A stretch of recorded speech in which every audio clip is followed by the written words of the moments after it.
کہ ایسے لوگوں کے پیچھے لگ کے اپنی جان، اپنا مال، اپنا وقت ضائع نہ کرے جن کو یہی قدر نہ ہو کہ قوم کی قیادت کس طریقے سے، بات اچھی لگے کسی کو بری لگے، لیکن یہ حقیقت ہے۔ یہ بتاؤ آئی لو محمد صلی اللہ علیہ وسلم والا مسئلہ 15-20 دن سے چل رہا ہے، نام بتاؤ ذرا ہندوستان کے کسی بڑے مولوی کا جس کا بیان ہے، بتاؤ اس مولوی کا نام بولو، کسی بڑے ایم پی کا، کسی مسلمان وزیر کا، یاد کر کے بتاؤ، دماغ پہ زور لگاؤ، 24 گھنٹے موبائل چلاتے ہو۔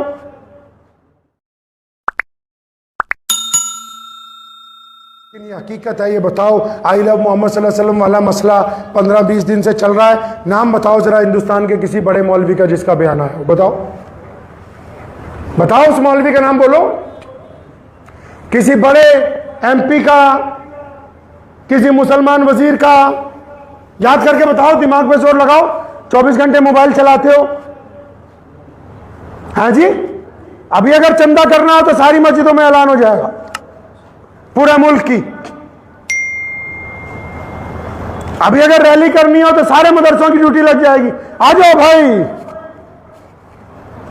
اور جب قوم دکھ میں، درد میں، تکلیف میں، کوئی بھی نہیں۔ اور الزام کس کو دے رہے؟ سرکار کو۔ سرکار نے تھوڑی کہا ہے کہ تم بغیر شاہ سوار کے، بغیر اپنے لیڈر کے، بغیر اپنے قائد کے آؤ۔ سرکار تو پہلے کہہ رہی ہے اپنے لیڈروں کے ساتھ آؤ، ہمارے ساتھ بیٹھ کے بات کرو۔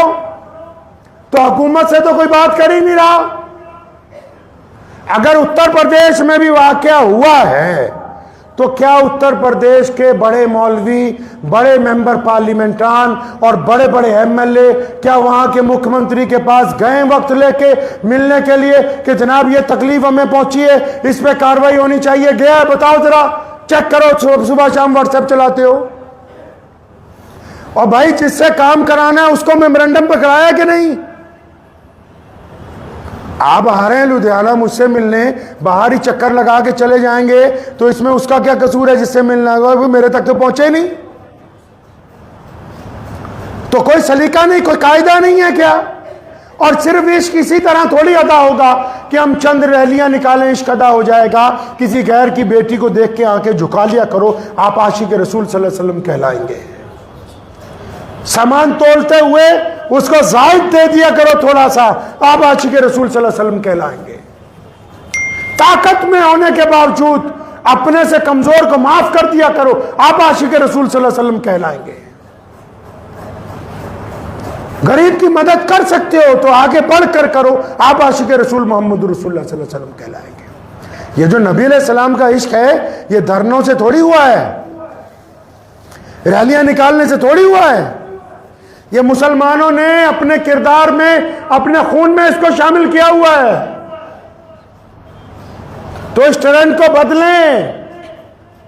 یہ نہیں ہو سکتا کہ ہم بنا نماز پڑھے سڑک پہ اتر جائیں، پھر لڑائی جھگڑا ہو جائے اور پھر ہم پر مقدمہ ہو جائے، پھر آرام سے 6 مہینے اندر رہیں، کوئی پوچھنے نہ آئے۔ یہ ٹرینڈ اسلام میں نہیں ہے۔ کرنا ہے تو ضابطے کے ساتھ اپنے لیڈروں کو بولو، میدان منتخب کریں، حکومت سے بات کریں، میمورنڈم تیار کریں، حکومت کے لوگوں کو وہاں بات پھر بھی وہی ہوگی، لیکن جب کی جا رہی ہے تو اس میں سوائے نقصان کے کوئی دوسرا چیز سامنے نہیں آ رہی ہے۔ تو جو عشق ہوتا ہے نا، ضروری نہیں کہ وہ اجتماعی طور پر ہو۔ جی ثعلبہ رضی اللہ تعالیٰ عنہ کو اللہ کے نبی جائے تو جھکا لینا، دوبارہ نہیں دیکھنا۔ ثعلبہ کہیں جا رہے تھے رضی اللہ تعالیٰ عنہ، ایک عورت کی طرف دیکھا، اچانک پھر دوبارہ دیکھ لیا، زمین پہ بیٹھ گئے، روتے رہے، کئی گھنٹے گزر گئے، پھر گھر نہیں گئے، چلتے چلتے مدینے سے باہر نکل گئے، پھر روتے رہے، پھر چلتے چلتے مدینہ المنورہ سے آگے ایک جنگل تھا اس میں چلے گئے، پورا 1 مہینہ گزر گیا۔ نبی علیہ السلام نے پوچھا ثعلبہ نظر نہیں آتا، وہ کہاں چلا گیا؟ صحابہ نے کہا یا رسول اللہ صلی اللہ علیہ وسلم آپ نے منع کیا تھا نا کسی غیر محرم کی طرف دوسری نگاہ نہیں ڈالنی ہے۔ ثعلبہ سے غلطی سے پڑ گئی تو اسی پچھتاوے میں ابھی تک واپس مدینہ المنورہ آیا نہیں ہے۔ عشق صرف واٹس ایپ پہ نہیں ہوگا، اپنے کردار سے عشق کرنا ہے نبی علیہ الصلوۃ والسلام سے۔ کریں گے انشاءاللہ؟ کریں گے کردار سے انشاءاللہ۔ کوئی موقع نہ جانے دیں کہ آپ کا غیر مسلم بھائی یہ کہہ دے کہ یہ مسلمان بے ایمان ہے، کوئی ایسا موقع نہ آنے دیجیے گا۔ دولت عارضی ہے، حسن عارضی ہے، کیا تو نہیں پڑھے لیکن ایک دن پڑھ رہا تھا تو جب اللہ کے لیے کہہ دیا بندے نے کہ میرا رب اللہ ہے، پھر تو جان چھوڑ دو۔ لیکن جب بندہ یہ کہہ دے گا نا کہ میرا رب اللہ ہے، فرشتے اللہ کو کہتے ہیں اللہ یہ آپ کو جانتا ہے، آپ کی عبادت کرتا ہے، آپ کو ہی مانتا ہے، تو اس کو جنت میں بھیجیں۔ اللہ فرماتے ہیں نہیں نہیں، پہلے اسے محمد رسول اللہ صلی اللہ علیہ وسلم کا چہرہ انور دکھاؤ، اسے رسول اللہ صلی اللہ علیہ وسلم کا عکس دکھاؤ۔ اگر یہ ان کو جانتا ہے، اس کو کہتے ہیں عشق، یہ ان کو جانتا ہے تو بیڑا پار ہے۔ اگر یہ ہمیں جانتا ہے، دین کو جانتا ہے، اور محمد رسول اللہ صلی اللہ علیہ وسلم کو نہیں جانتا نعوذ باللہ، تو پھر ساری پرمیشن کینسل ہے۔ تو اس بات کو ذہن نشین کر لیں کہ ہمارا کردار، ہمارا اٹھنا، ہمارا بیٹھنا، ہمارا بولنا، ہمارا چالنا، اب یہی تو دیکھو، سامان بانٹنے میں بھی ہمارے والد صاحب رحمۃ اللہ علیہ میں بار بار کہتے تھے کہ بیٹا سنت کو بیچ میں رکھنا ہے، سنت کو درمیان میں رکھنا ہے۔ تو آپ بانٹا کیا نہیں بانٹا ہے؟ اور نبی علیہ السلام کہتے ہیں فوراً آئے فوراً بانٹو۔ حضرت عمر رضی اللہ عنہ نے اپنے دور میں کوشش کی کہ میں صحابہ کو چیک کروں کہ یہ سنت باقی ہے، تو ان کے پاس دینار آئے کئی ہزار، ایک تھیلا بھرا۔ اپنے غلام کو کہا، سیدنا بلال زیتون موجود تھے، فرمایا جاؤ یہ جا کے ابو ذر غفاری، کون ابو ذر غفاری؟ جو صحابہ میں سب سے غریب ہے، فرمایا ان کے گھر دے آؤ جا کے 1000 دینار۔ وہ گھر گیا تو باہر ہی بیٹھے ہوئے تھے، باہر گھر کی چوکھٹ پہ۔ فرمایا ہاں کیسے آئے؟ فرمایا وہ خلیفہ نے آپ کے لیے 1000 دینار بھیجے۔ اچھا رکھ دے۔ اور وہیں بیٹھے، وہ غلام سائڈ پہ کہیں جا کے درخت کے پیچھے چھپ گیا۔ اب یہ بیٹھے ہیں گھر کے باہر، اندر نہیں گئے، اب مٹھی بھر لی ہے، جو نکل رہا ہے کہ بھائی لے جاؤ اللہ کے نام پہ۔ سارا تھیلا خالی ہو گیا تھوڑی دیر میں۔ اندر سے بیگم نے آواز دی کچھ آیا؟ کہاں عمر بن خطاب نے کچھ دینار بھیجے تھے، کہا آج گھر میں آٹا نہیں ہے۔ وہ تھیلا جا رہا تو ایک سکہ بچا، اور فرمایا ابو ہریرہ کے گھر تھے کیا رضی اللہ عنہ؟ تو جب بلال دیکھے آئے، وہ گھر سے باہر نکلے، اپنے غلاموں کو بلایا کہ بستی کے غریب لوگوں کو بلاؤ، یہ مال آیا فوراً تقسیم کرو۔ سیدنا عمر بن خطاب کو جب بتایا گیا کہ 10 صحابہ کے گھر دولت بھیجی، انہوں نے ساتھ میں تقسیم کر دی، تو فرمایا میں اس بات پر اللہ کا شکر ادا کرتا ہوں کہ میری امت میں ایسے لوگ موجود ہیں کہ جن کے پاس اللہ کی طرف سے جب کچھ پہنچتا ہے تو وہ اللہ کے مال کو اللہ کے بندوں کے درمیان تقسیم کر دیتے ہیں۔ یہ بات تو صرف ان کو سنا رہا ہوں جن کے پاس پہنچتا ہے، دینے والے تو الگ ہیں، ان کے لیے الگ احکامات ہیں۔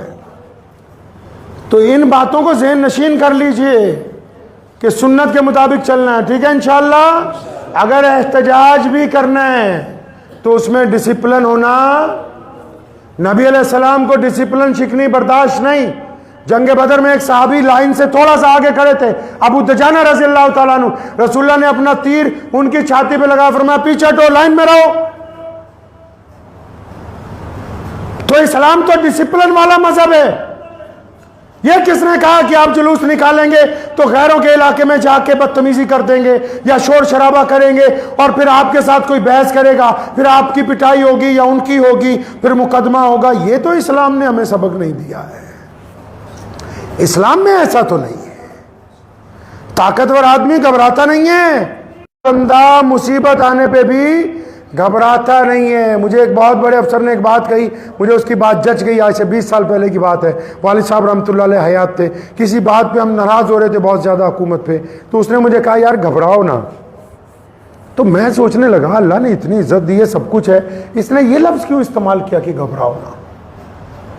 پھر جب کتابیں کھولی پتہ لگا کہ جو بندہ اول جلول باتیں کرتا ہے یا کسی کو گالی دیتا ہے، ڈسپلن سے باہر آ جاتا ہے، اس کا مطلب وہ طاقتور نہیں ہے، وہ گھبرایا ہوا بندہ ہے۔ طاقتور بندہ تو گھبراتا ہی ہے۔ اسلام طاقتور مذہب ہے۔ آپ نے کبھی سنا ہمارے دین میں پورے قرآن حدیث میں کسی مذہب کی مخالفت نہیں؟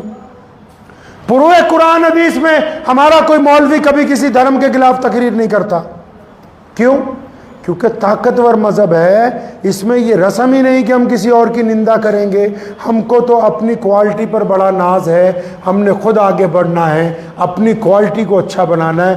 طاقتور ہوتے ہیں وہ دوسروں کی برائی، کمزور لوگ ان کی یہ صفت ہے کہ وہ دوسرے کی برائی کریں گے، سوشل میڈیا پہ برائی کریں گے، اپنی زبان سے گندی باتیں تو وہ طاقتور نہیں ہے، وہ کمزور ہیں.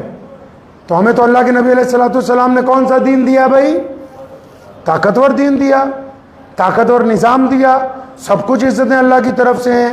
تو کسی بھی کام میں گھبراہٹ کا اظہار نہیں کرنا اور ڈسپلن میں رہنا. رہیں گے انشاءاللہ. بڑے ادب سے کہہ رہا ہوں، میں جانتا ہوں جذبات لوگوں کے، لیکن اس کے جو مراحل ہیں وہ میرے نزدیک دھرنا دینے سے پورے ہونے والے نہیں ہیں. وہ محمد رسول اللہ کے قاعدے پر جب منظم طریقے سے آگے بڑھیں گے تو پورے ہوں گے انشاءاللہ. دعا کیجیے اللہ تعالیٰ مجھے بھی اور آپ سب کو بھی ان باتوں پہ عمل کی توفیق عطا فرمائے. وآخر دعوانا ان الحمدللہ رب العالمین.